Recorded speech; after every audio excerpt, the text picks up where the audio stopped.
কোন জয়ন্ত মল্ল বৰুৱা কি জানে তেওঁ অসমীয়া ভাষা সাহিত্য সংস্কৃতিৰ তেওঁ কিবা জ্ঞান আছে নেকি হিমন্ত বিশ্ব শৰ্মাৰ কৃপাত লেম্পটোৰ দৰে লাগি লাগি কেনেবাকে গৈ পেলাই মন্ত্ৰী এটা হল বুলি তেওঁ সৰ্বজনতা হৈ যাব নোৱাৰে নহয় হেমচন্দ্ৰ বৰুৱাৰ যেটো অৱদান সেই অৱদান উত্তৰসূৰী হিচাপে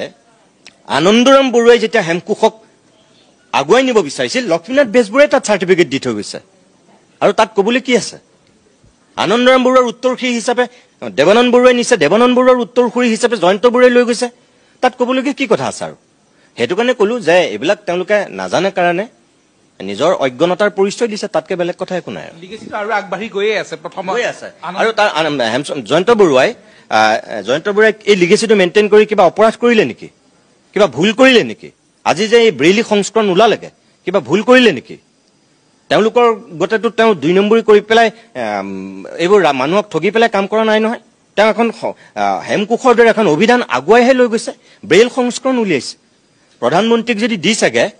তেতিয়াহ'লে হিমন্ত বিশ্ব শৰ্মা আৰু সৰ্বানন্দ সোণোৱাল লগত কিয় গৈছিল যদি তেওঁ বে নামত সেই কাম কৰিছিল সৰ্বানন্দ সোণোৱাল আৰু হিমন্ত বিশ্ব শৰ্মা সোঁৱে বামে মোদীৰ ওচৰলৈ যোৱাৰ সময়ত কিয় গৈছিল প্ৰশংসা কৰিছে দুয়োগৰাকীকে কলো মোদীয়েতো টুইট কৰিছিল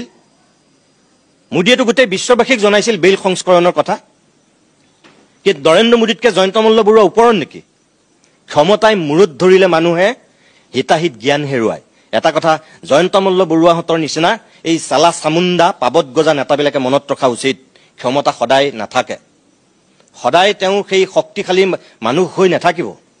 অসমৰ মানুহে এইবিলাক মানুহক ধুলিৰ লগত মিলাই দিবলৈ বৰ বেছি সময় নালাগিব কিন্তু তেওঁলোকৰ এই অহংকাৰে তেওঁলোকৰ পতন আনিব নিজক অলপ